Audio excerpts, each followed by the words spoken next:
recording? Yes. Okay. All right, everyone, let's go ahead and get started. You're stuck with me today because Todd is out. So Sean said we had a quorum, but let's just do a roll call so we can see who's online. Sean, if you want to. Sure, yeah, let me go through. Valerie Gaynor's here in person. I see Jay Snodgrass here. Mr. Tolliver is here. Is Bobby Spry on electronically? No. Nope, no Bobby. I see Heidi's here. Larry Bailey is on electronically. David White. Nope. Mayor Casebolt from Nitro. Yes. Thank you for joining us, Mayor. I see Gene Arthur in the room, and I see Bob Sutphin in the room. So we have 6 of our 8 partners necessary, and we have a quorum. All right, good deal. So the minutes were sent out in the packets from the last meeting. Does anybody have any comments? Make a motion, vote. All right, there's a motion and a second to approve the minutes. Any more discussion? Everyone in favor, please say aye. Aye. Any opposed? Motion carries. Okay, Sean. Sure. So this next agenda item is the adoption of voting rights resolution. Each year, we amend the voting rights resolution to update it with the amount of contributions from the different partner entities. So essentially, we update for the levy contributions from Kanawha County. So what I have in front of me is an updated voting rights resolution that lists the contribution from Kanawha County as $253,785,316. Therefore, updating their votes to 130,965 votes per member. So that's per all 4 members. Individually have those votes. 3.5 votes for the city of Charleston members, 1 vote for the city of St. Albans, 1 vote for the city of South Charleston, 1 vote for the city of Montgomery, 1 vote for the city of Nitro, and 1 vote for the city of Dunbar, and lastly, 1 vote for this town of Bell. So this is something we do every year. Board members who have been here a while probably, remember doing this on an annual basis, just based on levy contributions. So I think we probably do need a motion to approve this voting rights resolution. So moved. Okay. Good. Did I hear a second? Yes. Okay. Okay. All right. So a motion by Snodgrass and a second by Sutphin. Any additional discussion on the voting rights resolution? Okay. Put it to a vote then. Everyone in favor, please say aye. Aye. Anyone opposed? Okay, motion carries. Okay, so also July is usually when we do our election of officers. So we have a president, vice president, secretary, and treasurer who will need to be elected. I think in the past sometimes we have sort of de facto combined the secretary and treasurer positions. So if we want to do that again, we can. Just throwing it out there, but leave the floor open to nominations for officers. I'll nominate Mr. Goldman to continue as chairman, and you to continue as vice. And so I think Ms. Connie, I think Gene is the secretary currently. you want to continue that? Yeah. Make that motion also. Okay, so there's a motion for basically the current slate of officers to maintain their positions for the following year. And Jay, just gotta ask you a question. I don't know when we elected Jean a couple months ago if we formally elected her as secretary and treasurer. So we would still have a position open for treasurer unless we amend that motion. Was Mr. Hicks the treasurer? Mr. Hicks was both positions. He was treasurer and secretary. I believe when Gene took that role, it was as secretary, so Valerie is correct that. So we need a motion. Yeah, I think we would just need to amend that motion, or if somebody else wants to step up and be treasurer and would like to be nominated, speak now, forever. I could do that. Yeah. Okay. we would need a motion or an amendment to Jay's motion. You need a motion for a separate secretary and financial secretary. Treasurer, I'm yeah. sorry, treasurer and financial. That sounds like the same thing, but it's not. I will make you that motion. Okay. Okay, all right. So we have an amended motion. I'm gonna say that that's an amended motion from Sutphen and a second from Jean to basically elect the current slate of officers with the addition of our new treasurer position. Everyone in favor of that motion, please say aye. Aye. Are there any opposed? Okay, motion carries. And I think that there'll be some paperwork for all the new officers to sign Yeah. off on. Yeah, I'll make sure that everyone has, does everyone have an oath of office in front of them? No, I don't. Okay, get you one of these. Yearly, we go through and have these notarized oaths of office. Little formality here. Angie is our notary for the day. Albert, so sign these. Yeah, you got your first. I do. You got an action. Yes, if you all don't mind to take the moment to fill those forms out, there's a conflict of interest form. And there's also your oath of office. Miss Angie can stamp those. Yes, yeah. Yeah, and for our board members who are online, I will send electronic copies and you can mail those back into us or bring them to the next board meeting. Would you like me to take? Sure, yes. Larry? Yeah, that'd be So he doesn't fantastic. have to email all that. Thank you, Jean. I'll bring it back next time. Okay, well, folks are working on that. We'll just keep plugging along on the agenda. Scott is out on vacation this week, and I think that next week is actually his last week with KRT. So, we do have a new financial officer that Sean's going to introduce, but Sean's going to handle the financial statements for this past month too. So. Sure. So I want to echo Valerie's comments there. Scott Menifee is going to be a tough position to fill, but we're really, really excited. Today's our official first day for Jessica Gardner, who's our new CFO. And Jessica, you want to give some background of where you've been, what you've done? Get up there. Get up there. I didn't prepare. I didn't prepare. No, just your background. I've been in accounting and finance for 25 years now, so I'm really excited to start as the chief financial officer over here and work with everybody. Well, thank you, Jessica, for coming on board. And I will do my best Scott Menifee impression and go through the financial statements, so bear with me here. On Schedule 2, you're going to see our total operating revenues for June of 2023 was $419,066. The interesting thing there, you'll see that the 2023 year-to-date, so the actual end-of-the-year totals, our operating revenues went up from $1.6 million to $2.75 million. We're excited about that. We think a lot of that was attributed to our increase in our SOAR ridership. And you'll also see our total operating expenses were at $1.351 million for the month of June. On Schedule 3, you'll see those numbers reflected again. I promise that one of our tasks we're going to give Jessica is to update these forms so they're not so repetitive. Schedule 4, you're going to see our revenue versus our ridership. It's going to be peculiar down there at the bottom for June where you see that our revenue went down 25% and then went up 32, 57, 80%.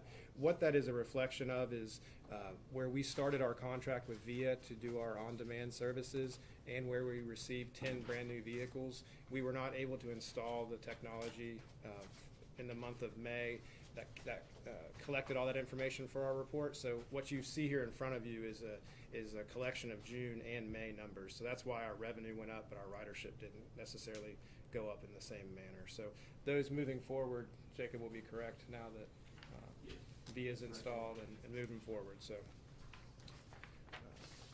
we see here on Schedule 4B, the daily fare box revenue has remained pretty consistent. You see there it hovers around that 17,000 dollar number that we've seen since 2020. On Schedule 4C, the fare box ridership counts comparison. This one's exciting to me because you'll see here that for fiscal year 2023, it says GFI count, but essentially you can think of that as our bus ridership. Our number is at 1,040,028 versus 984,162. So that's an increase of 7% as far as 77,000 more passengers on our fixed route. And obviously you can see there too, SOAR went from 9,855 all the way up to 25,854. So that's a fantastic increase for us, and we want to keep that momentum rolling into this fiscal year. On Schedule 4D, this is the ridership monitoring data. You'll see here the different passes broken down. The one that sticks out to me is that 31-day pass number dropped down from 11,000 to 9,000. We think that's a reflection of the university students being out. A lot of those 31-day passes are sold at West Virginia State and at UC, so people involved there. So we think that's the reflection. Schedule 5, this is just our average passengers a day versus our average fare a day. Those numbers they go up and down. I don't know if this report matters much to you. Schedule 6 is the levy contributions. We expected these to drop a little bit, and so for the end of the year, we're down 3.63%. That's important to us because about 70% of our funding comes from the levy, so we are hopeful that those levies perform up to expectations. So that's not a huge drop, but it is impactful to us. And that is our financial statements for June of 2023. All right, any questions for Sean on the financial statements? Okay. Any invoices in excess of $5,000? We do not have any invoices in excess of $5,000. Okay. All right, insurance report. Kurt. Good morning, everyone. I think the last meeting I told you that we're going to have several claims. It was just the timing of when AIG billed us, and we did. Most of them were minor. Hitting a mirror on one, hitting a ladder. We hit random things. That's all I can tell you. A couple of falls too, and falls and hard braking are two of our biggest insurance claims that we have. And the question is, what are you doing to address it? This week we've actually done training with our drivers and mechanics and just every CBA employee, and we've changed some policies dealing with the standee line and when the bus can take off. So hopefully we can start reducing some of these falls. Also on insurance, I'm going to turn it over to Sean, and he's going to share some exciting news on that front. Sure. So this next update's just informational, but I want to make sure the board is aware of this. Assured Partners are our insurance brokers, and every year we meet with them and they go over options we have as far as different insurance policies, etc. And Trip King is fantastic over there with Assured Partners, and he reached out to me last month and said, hey, I think there's a really neat opportunity for us to transition from BRIM to a West Virginia Corp is what the entity is called, which would actually, the premium is about $50,000 less. The deductibles in every instance stay the same and or are smaller than what they were with BRIM. And this new policy also covers cyber liability insurance, which we did not previously have, and environmental liability limit insurance, which we did not previously hold. And the nice thing, the way Tripp explained it to us, we could always fall back on BRIM. BRIM is required to take us. So the fact that Assured Partners has been able to present to us an insurance policy that saves us about $70,000 a year and has more coverage than what we currently have is really exciting for us. So we're going to make that transition. I wanted to make the board aware. We've already contracted with Assured Partners so we could do this, but I wanted to make sure that anytime we made a substantial change like that, you were all made aware. So. Is that a state company or is it a private company? It's a private entity, yes. Yes, WV Corp is a private entity. One of the other things that was nice about it is, BRIM has about a 10%, 15% increase every year as far as their premiums going up. WV Corp has not had an assessment for 2.5 years. Whether that means that one is due or not. Again, the nice thing is we can always fall back on Brim if for some reason this were to go a different direction. But I'm confident that with the Assured Partners guidance that this is a good decision for the board. It's wonderful to get off of Brim. Yeah, exactly. Well, and there weren't options for years. And that's what, when Tripp presented it to us, he said he's been so frustrated because for the longest time you couldn't get anyone else to insure us. But there are over, I think it's 90 different transportation entities under this policy. So it's working out. So we're excited about it. Yeah, that does sound exciting. Okay. Any questions for Sean on insurance? Not, Jacob, you want to take over the CAT report? So for the month of June, there wasn't much difference from the previous months in the number of trips we performed. From the bottom there, the SOAR receipts, we did receive about almost 81,000 for the month of June.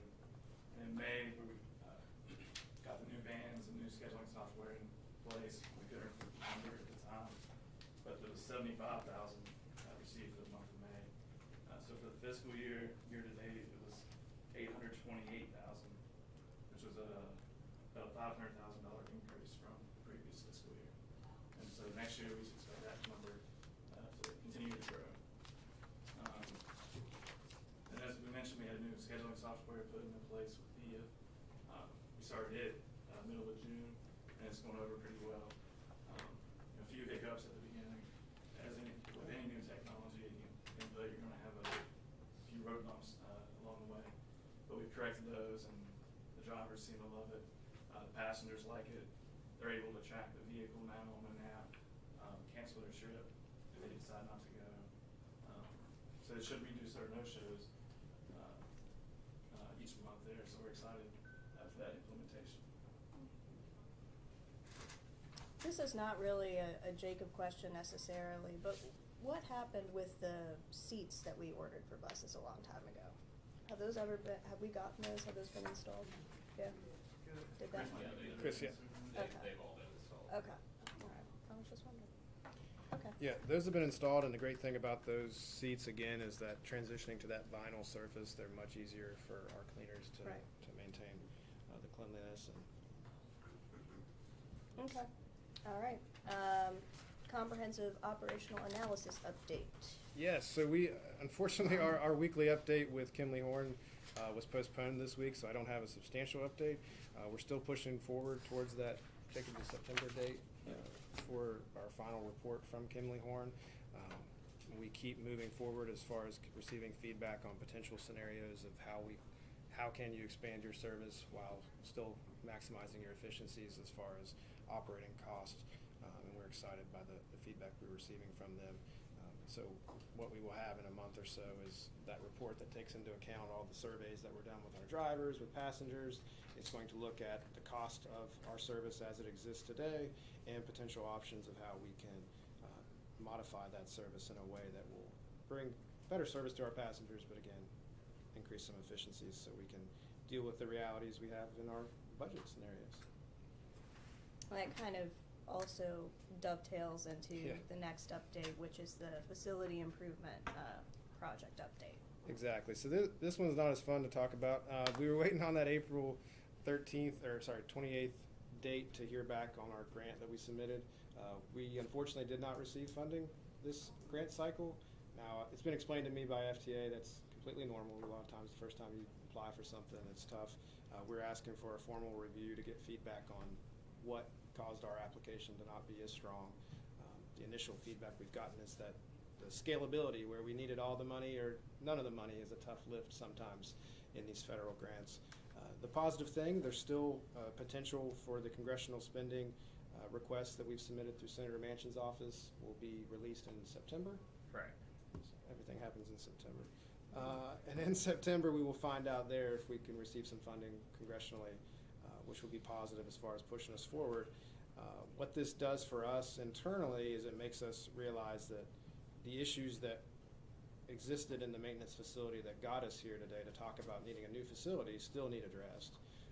And that's why we want to set up a safety committee meeting with ATU to sit down and go over where we are with the facility and kind of reprioritize what needs to be addressed in the meantime, because I still want to go after these grants and continue fighting for this funding, but I don't want to do it and not address the situations that are currently at hand. So we're going to work on that plan, and next month we'll have a better update for you on where we've pushed forward on those safety improvements.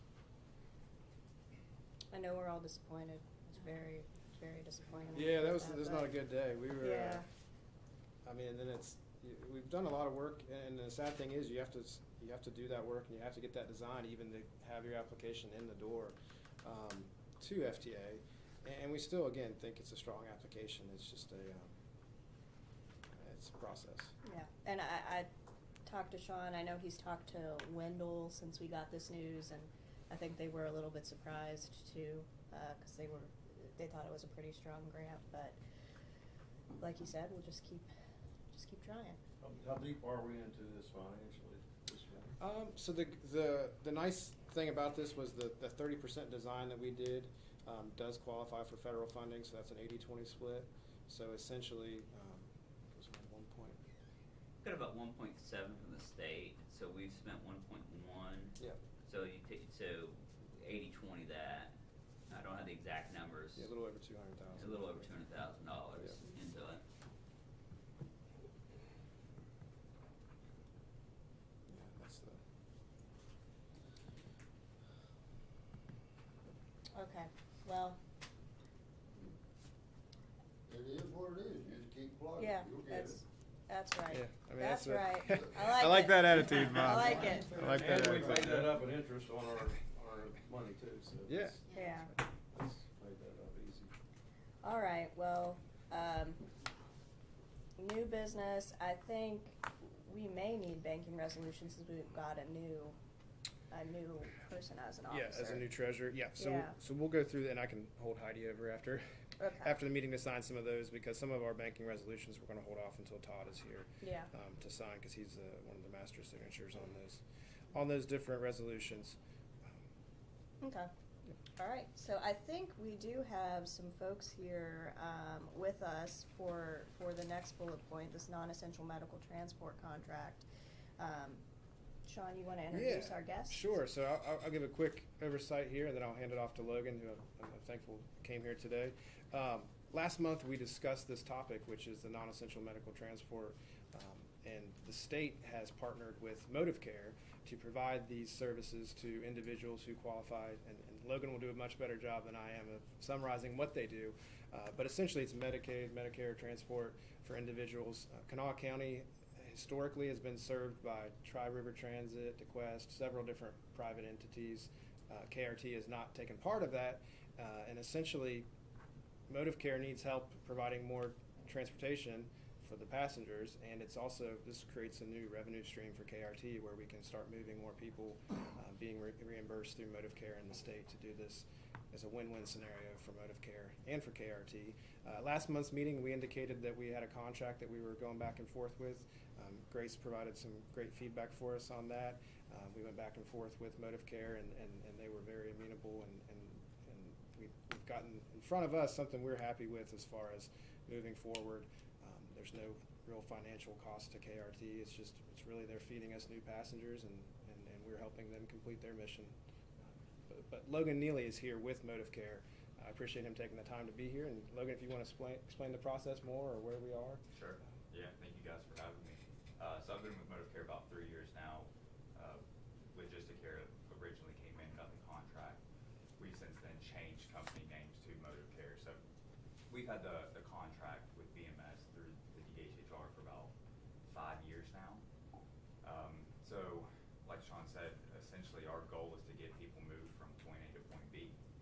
Here in Kanawha County, we average somewhere around 25 to 30,000 trips a month just in Kanawha County. And who better to do that than KRT? We definitely need help here in Kanawha County. That's a very dense area, dense population. So we're excited about this partnership, about this opportunity, and thank you guys for having us. Yeah, and so what we're going to be able to do with MotiveCare is they're going to give us a list of passengers. They give us a 5-day notice on, hey, Sean Hill needs a ride. He qualifies under MotiveCare. we enter that into our system just like we would enter in a normal on-demand paratransit individual. And then at the end of that week, we send all that data back to Motive Care, and then they reimburse us at a rate dependent upon how far we took those individuals, whether they were ambulatory or not, so if they needed ADA or not. So really, it's a win-win for us because we're going to be creating a new revenue source. And some of those passengers who currently ride with CAT, we're also going to cross-reference that list of passengers so that they may not know they qualify through Logan's program, through Motive Care, which would then give them free rides. So even better for them if we can get some people to save their $3 a trip that they may not know that they qualify If for. I may, are they required, the drivers, are they required to have any CPR, Basic training, first aid. special training? So pretty much everything you guys probably already do, background checks, drug screens, that stuff. They don't need any medical training for, Just basic, CPR. CPR or anything like that you probably already require. Yeah, we can bump up those, because the CPR hasn't been taught to our drivers for, Yeah, and you can Yeah, do all that 16. online. yeah. You can get certifications and stuff online very, very easily. Yeah. But no, we are door to door, so the drivers don't have to get out, help the member off, in, out, any of that. Guys pull up, members get in, members get out. Pretty now, simple. one last question. Are we gonna get into a problem with, private industry versus public finance? No, this, This is the guy sure. that would file a suit against us normally, that we Yeah. were doing this because we're taking business from him. Sure. In No, this case, we're working for you, but that's, Yeah. normally it would be we're taking from him. yeah, and Motive Care, Logan, how many public transit entities are doing Motive Care in West Virginia? All except 2 right now. So however many transits there are in the entire state, there's one up north that we're still working on contracting with, and then KRT. Yeah, so this has been going on for years. Other Well, transit we didn't entities, have a problem yeah, with it. yeah, other entities have been doing it for years all across the state. We don't anticipate, I mean, we compete with other transit opportunities every single day with our public transit, so I'm not worried about potential ramifications there. Yeah, we hold monthly transit meetings. We'll be attending this year's transit meeting up at Ogilvy. I think that's next week. Yep. So we'll be there, constant communication and contact with your team and your leadership. The same thing we're already doing with all the other transits. Just constant communication. I'm referring more to, I'll give you an example. I lived outside the city limits, but the city picked up my trash. Great deal. Waste Management filed suit because Sure. the city of St. Albans was competing against a private industry. Yeah. Are we getting into that situation? Well, Motive Care is contracted by state DHR to provide those services all across the state of West Virginia, so those private Oh, so entities they're had. already in Yes, that. yes, they are That the makes sole, more sense. they're the sole contractor to perform those operations in the state of West Virginia. So those private entities therefore had the opportunity to bid for and get that contract also, and they did not, so sorry, that might be a better answer than this. Thank you, Bob.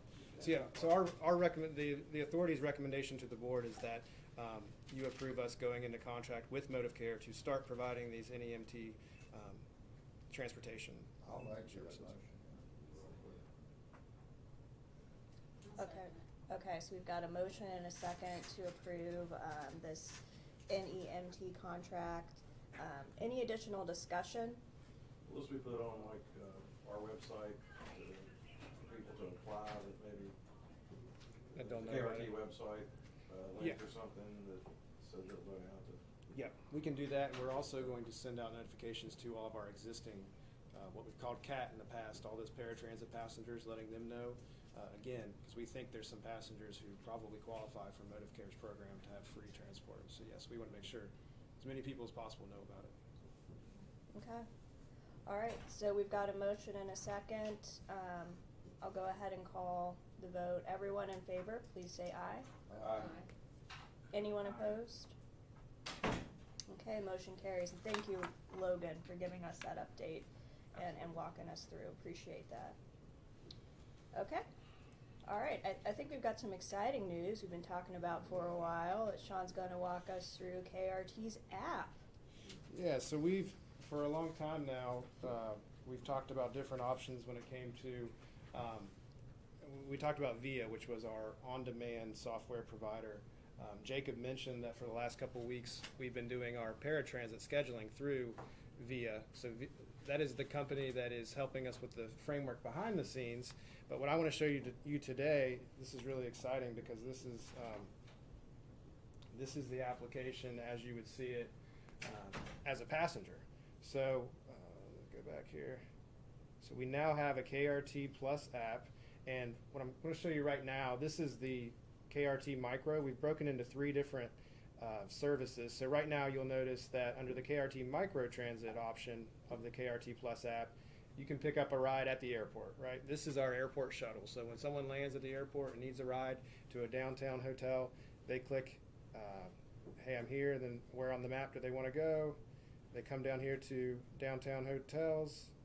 Boom, they say, okay, I want to go to,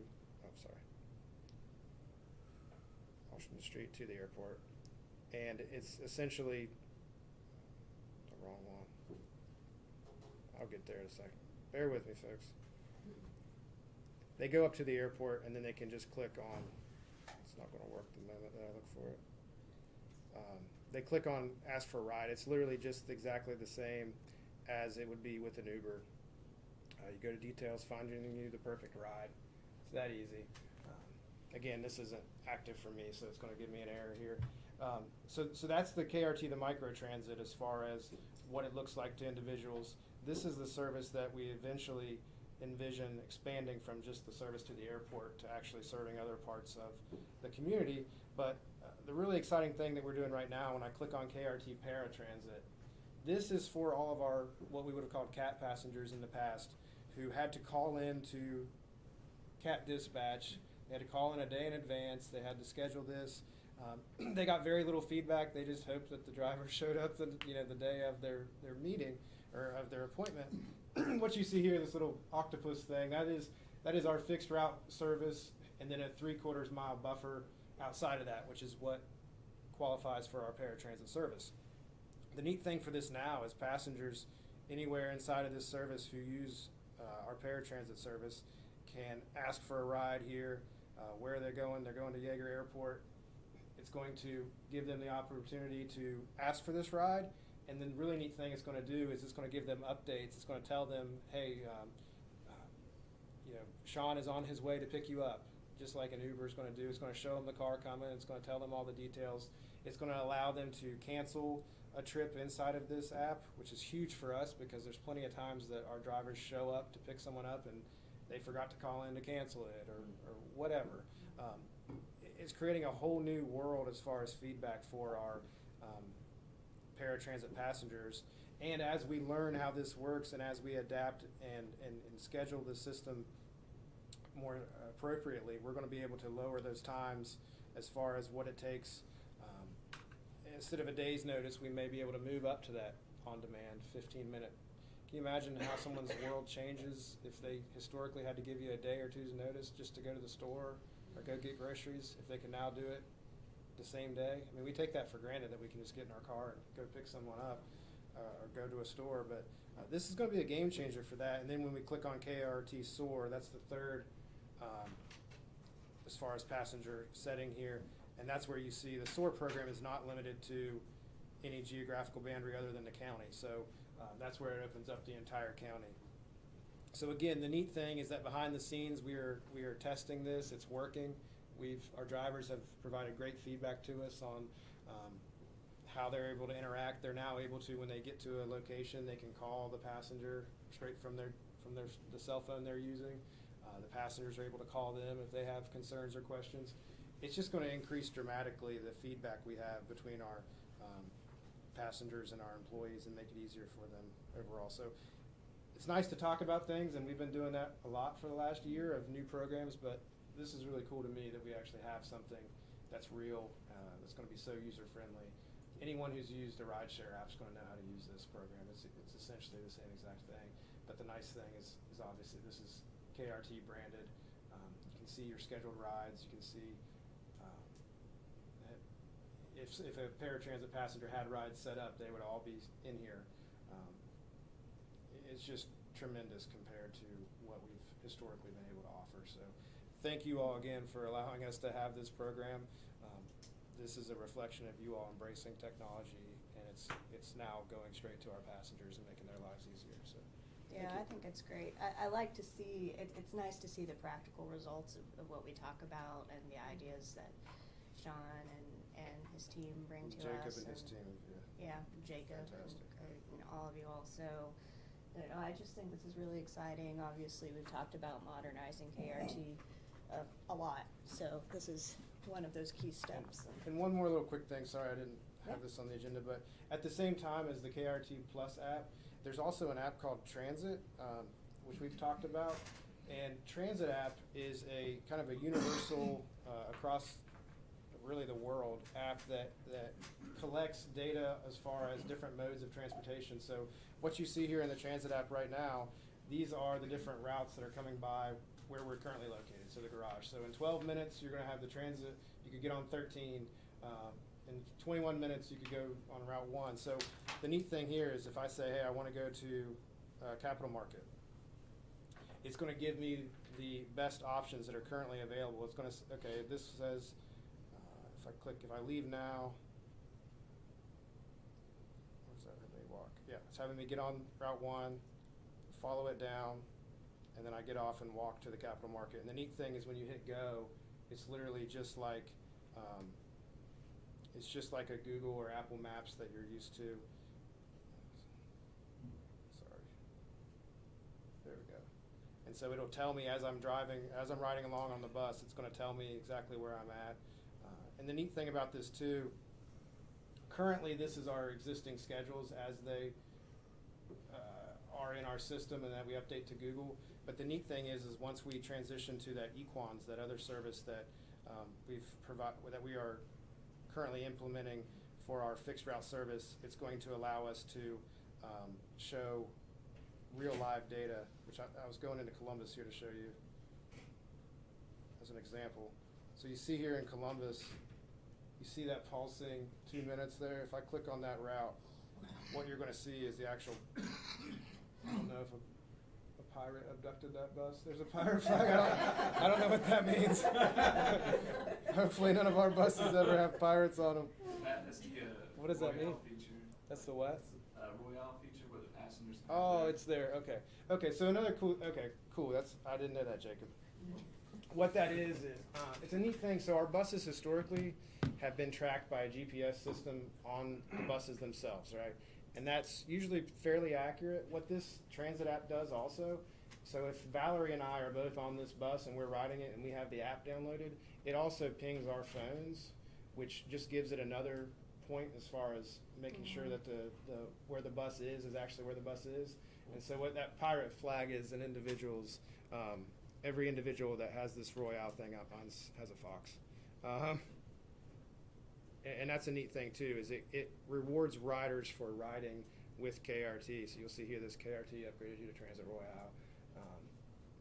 It's kind of a neat way to reward our passengers for using our service from day to day. Doesn't cost us anything, but it makes it a little bit more fun for them to be involved in our service. But the really cool thing about this is the fact that it makes it so easy to figure out how to ride the bus. People who wouldn't have any clue how it works can now look, and again, this is Columbus, but it's going to happen just the same way for us here. So another program that you all have allowed us to do that's working hand in hand with that on-demand and with that fixed route and making it easier for our passengers to understand how our system works. So thank you.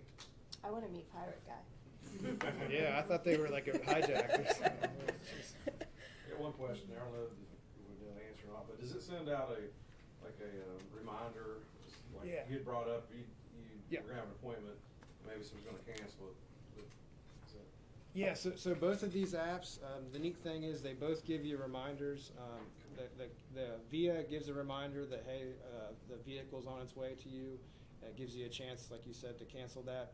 The neat thing about that transit app that I just displayed, you can sign up for notifications based off of what route you ride each day. You can even go as close as, hey, at 3 o'clock I pick up this ride, and you can click on there that you're going to ride that, and it'll send you a notification. it takes into account that if you have a 5-minute walk up here and then a transfer, it says you need to leave now. It'll give you. This is such a game changer for our operators, who many of times, and Brett can tell you this, someone will get on the bus and be frustrated that the bus before them wasn't on time, or he doesn't know. He's doing his job. He doesn't know the bus before him, what time or why. If there was a detour, if something was canceled. Historically, we were able to send out service alerts, but those were done manually, and they were very clunky, and they weren't very informational to our passengers. This system, every time dispatch makes a change, it's automatically going out to those passengers who sign up for alerts for those routes, and it's automatically going to update on the informational screens that the drivers have, so they'll see those changes instantly. It's going to be a game changer as far as communication, so our passengers know. I don't want our passengers to have to guess if the bus is really going to show up when they think it is. Their bosses don't care why they're late to work; they just care that they're there. So this is going to drastically improve the awareness that passengers have in our system. How are we advertising these apps? So we're still at the soft launch phase of this. So we Yeah. haven't done a huge launch. It was funny. I was on the radio talking about the regatta services we were offering, and Dave Allen brought up that the airport had brought up the app for the shuttle, and I was like, oh crap, wasn't planning on talking about this yet, because we wanted to make sure that the bugs all work themselves out. And again, all of these processes, the KRT Plus app, that's going to take way longer than we probably want it to, but the reason why it's going to take that long is we want to do it right. We don't want to overextend ourselves and fail because we tried to rush something out or didn't have enough employees to do it or enough vehicles to do it. So that's going to take a while. But the transit app and all the marketing that's associated with that is going to take off. Again, we keep saying everything happens in September, but it really does. And again, and Kelsey couldn't be here today, but Kelsey Hara coming on as our communications director, she's going to have a full plate of making sure that we're informing the public of all of these new technologies and having more public meetings to make people aware of what we're pushing out. But And again, it's a step-by-step process, because we can get the validators on there, right? So if you looked on the app, you can actually buy your ticket, Yep. right? Okay. So you can buy your ticket, you can do all of those things, but it's a step-by-step process. We've got to get the validators on. We've got to get, once everything's put together, then we're going to have a massive public push. Yeah. And we can actually push it out once Equans gets in, we can actually push it out on the bus instead of just putting pieces of paper and taping them somewhere. We can actually put it on the screen and let them show them how step by step to do all of these types of things. September's a big month. September's a big month, yeah, because it's literally that AVL GPS system, so Equans, which is that update that not only helps passengers, but it helps our operators, helps our dispatch. It's via and the on-demand software stepping up. It's pushing out transit so that all those things come together, because transit learns it gets all of its information from Equans and VIA, so all of that information is live and updated. And then it's the validators that then allow you to buy your passes online, which helps us get away from cash. We're still going to embrace cash. That can't change overnight. It's just not possible. But the amount of people we're going to be able to embrace and speed up the boarding and offboarding of passengers, and also cut down on the amount of frustrations that our drivers and our maintenance have with fare boxes. It's a problem day in and day out. It's all coming together, and it's exciting to see, and we're excited to keep you guys updated as it happens. Yeah. If we don't get it done by October, Jacob, you're going to be. There's a way here. We said September, not know what year. So. Yeah, and so a couple of Travis has an update here on the screen. We're really excited again about that labor agreement that we had in place with ATU. We think it's really going to help us moving forward for the next 3 years. We started doing some employee spotlights. It's really, when you take the time to look into what the employees here, as far as their background and what they give to KRT to make this system move forward, it's really impressive, and we're excited to start shining a better light on our employees. And the first one we did was Troy Burgess, to talk about him. We sent this out to you guys in our board update. Another thing I wanted to touch on there is on August 13th, we've teamed up with the Dirty Birds to do an employee appreciation event where employees can take their family to the ballpark, have hot dogs, hamburgers, and pop and everything else there, and have a great time enjoying that game. Historically, we haven't done much in the summer months, and this is a way to get the families out together and get KRT together to let them know how much we appreciate them. So we're excited. Include retirees too. No, this is existing employees. Sorry, Dave. You can we can make a spot for you. Brett can call you family. Yeah, the idea here is just to. I remember as a kid going to my dad's plant picnics, and I thought that was the coolest thing in the world. So, coming out with your work people and letting your kids play together, that's just. I mean, you see these people more than you see your family. So let your families meet each other. That historically hasn't happened here. So, we're excited about it. You brought a good point. What would it take to do retirees? I mean, is that, how many do we have? I mean, 150. 150, and Their it's families. how much was the cost per head? It was $15, $20 a person, I think. Yeah. So again, and that's kind of the mentality. And again, you obviously you're the board. You make that decision. That's something to shoot for next year. I don't have 150, everybody's not coming. Right. No, yeah, Maybe that's like true. maybe half Yeah, or something. yeah, that's true, and that's what we're doing. 10%. And we'll learn from this year because the Dirty Birds do require us to give them a head count. So we're going to have some sign-up sheets where 2 weeks out we do a cutoff and we say, hey, this is how many employees we're expecting. We'll learn from that, and then maybe next year we make the decision to increase who is eligible to show up. I appreciate our existing employees and what they've done. I appreciate our retirees, but I want our existing employees and their families to come together to celebrate KRT.